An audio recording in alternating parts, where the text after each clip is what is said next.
Isso estava acontecendo com Gideão. E Deus ele estava preocupado com a atitude de Gideão, querido. Deus ele estava investido na vida de Gideão. Porque diante das adversidades, Gideão, ele se contentou com aquele pouquinho que ele estava vivendo. Diante da adversidade, querido, a visão dele só era local.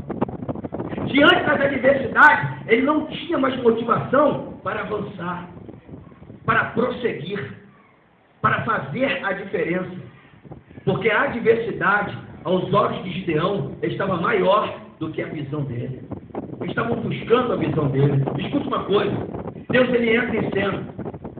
Quando ele entra em cena, ele dá uma ordem para Gideão. No capítulo 6, versículo de número 25, ele fala para Gideão, ele dá essa ordem para Gideão, para destruir todos os altares de Baal que havia naquela época, quando Israel mudou a sua adoração a Deus.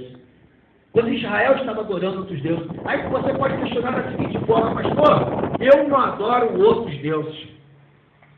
Esse é um assunto bastante polêmico. Eu e o pastor Henrique gostamos muito de debates, porque são assuntos polêmicos, nós transmitimos ensinamento e recebemos ensinamento.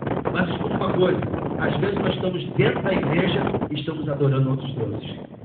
Às vezes nós estamos dentro da igreja e estamos adorando outros deuses aí fora. Pastor, como acontece isso?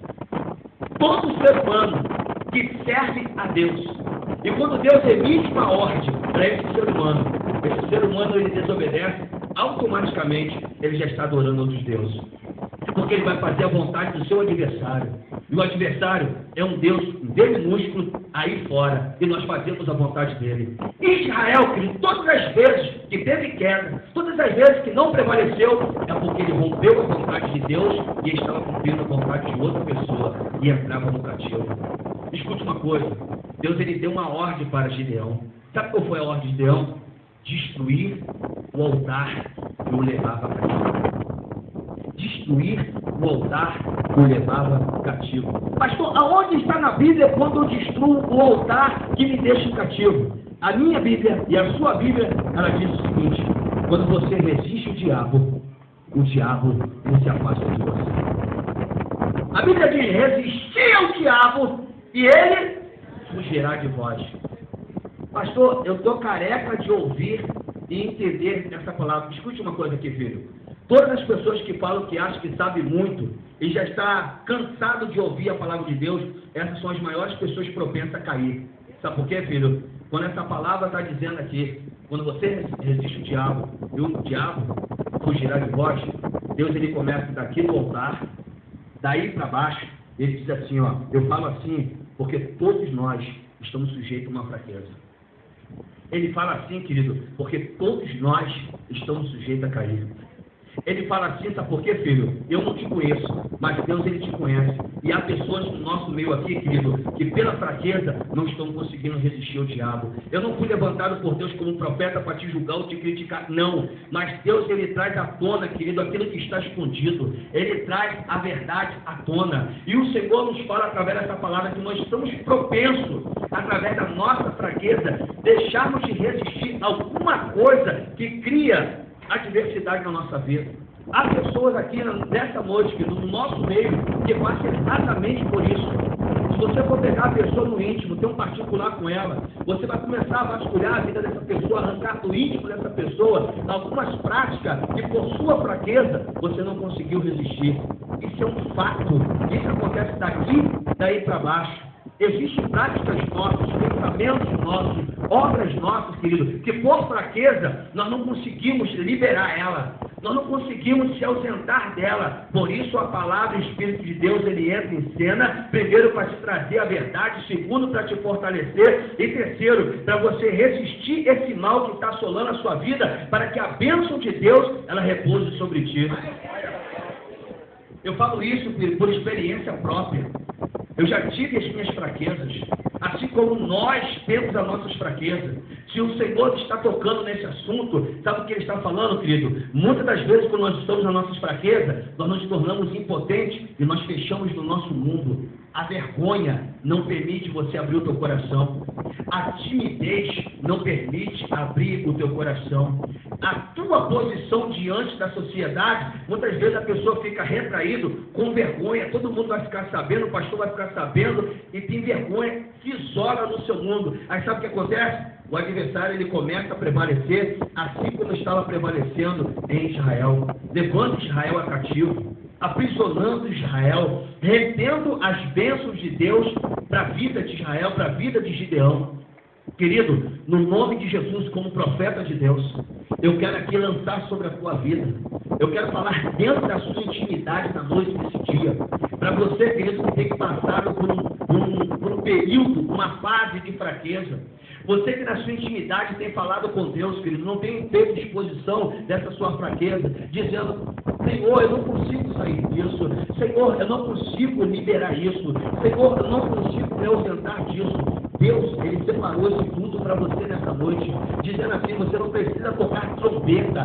Todas as pessoas que estão aqui não precisam saber do seu íntimo, do seu particular, mas o que Deus fala para você nessa noite, sabe o que é? Meu filho, minha filha, abra o teu coração, fala para mim, desabafa comigo, porque eu não vejo a hora de entrar na tua vida, de abençoar, perdoar esse período que você está atravessando. Ei, querido, escute uma coisa. A vergonha não é você pecar, a vergonha é você permanecer no pecado. A vergonha, querido, não é a fraqueza, a vergonha é você permanecer na fraqueza. E Deus está falando essa noite para você, querido: eu tenho bênçãos para você, mas é necessário liberar isso. Eu tenho bênção para você, mas é necessário você se esvaziar disso para que Deus possa operar poderosamente na tua vida. Glória a Deus. Eu falo de algo bíblico, amado, com base na palavra do nosso Deus. Gideão se encontrava num momento delicado. Gideão se encontrava no momento de cima do muro. Gideão se encontrava no seu momento de fraqueza, de debilidade. Um momento que nós passamos de sensibilidade, onde nós ficamos sensíveis. Tudo ao nosso redor pode estar alegre. As pessoas podem estar comemorando. Mas quando você está sensível, querido, a vida parece que fica em preto e branco para você. Quando você está sensível, você não consegue extrair alegria. Você não consegue encontrar motivos para você regozijar, para você soltar fogos, querido, glorificar o nome do Senhor e se alegrar na presença dEle. Há pessoas que entraram por essas portas há tempos atrás exatamente dessa forma. Mas hoje, querido, são pessoas que ouviram a voz de Deus e hoje estão cantando o hino da vitória. São pessoas que outra hora entraram por essas portas, querido, mas abriram seu coração para Deus, rasgaram a sua veste diante do Senhor e o Senhor operou poderosamente. E hoje são pessoas transformadas pelo Espírito Santo de Deus. Hoje são pessoas transformadas pelo poder de Deus. E o mesmo Deus quer fazer nessa noite na sua vida para a glória do nome dele, querido. A sua entrada aqui não foi em vão. Gideão, ele precisava prevalecer diante de uma batalha. É assim que eu começo a pregar aqui para a sua vida. Aonde estão os desertos? Todos que nós estamos aqui, isso aqui não é exceção, é uma regra. Todos que estamos aqui, nós estamos batalhando para uma vitória. Nós estamos batalhando por um ideal. Nós estamos batalhando para conquistar alguma coisa na nossa vida. Só que essa conquista e essa batalha não é da maneira que nós achamos que tem que ser. Essa batalha, querido, diante daquilo que você conquistar, existe uma estratégia. Existe uma orientação de Deus para que você ouça, obedeça, coloque em prática e você vença, prevaleça nessa sociedade. Os medianitas, querida, a Bíblia fala que eram numerosos como um gafanhoto. Eram numerosos de uma tal maneira que não se conseguia contar o adversário. Tenta você, querido, mentalizar isso. Tenta você entrar na história para você entender o que Israel estava atravessando. Ele não conseguia, querido, encontrar recursos, saída diante daquele inimigo. Escute uma coisa que Deus me revela aqui nessa noite. Há pessoas que estão sendo oprimidas exatamente dessa forma, que batalham com Deus, oram com Deus, buscam a Deus, mas não vê o resultado. Falam com Deus, mas não vê a porta de saída. Falam com Deus, mas não vê a resposta. Falam com Deus, mas não vê o milagre acontecer. Exatamente como eu estava com Gideão. Deus, ele chama Gideão em particular e fala assim: Gideão, eu vou te dar vitória. Olha para o seu irmão que está ao seu lado e diz assim para ele: meu irmão, eu vou te dar vitória. Não, ele não ouviu, diz assim: meu irmão, Deus vai te dar vitória. Parecia que Gideão ia morrer daquela maneira. Parecia que ele ia acabar dessa maneira. Mas não, meu filho. Escute o que Deus fala. Gideão, eu vou fazer algo. Eu vou confundir todos aqueles que pensavam que o seu fim era dessa forma. Eu vou fazer algo, querido, que eu vou fazer o sobrenatural na sua vida. Isso vai revolucionar a sua pessoa no lugar aonde você está. Gideão, ele traz 32 mil pessoas com ele para uma batalha.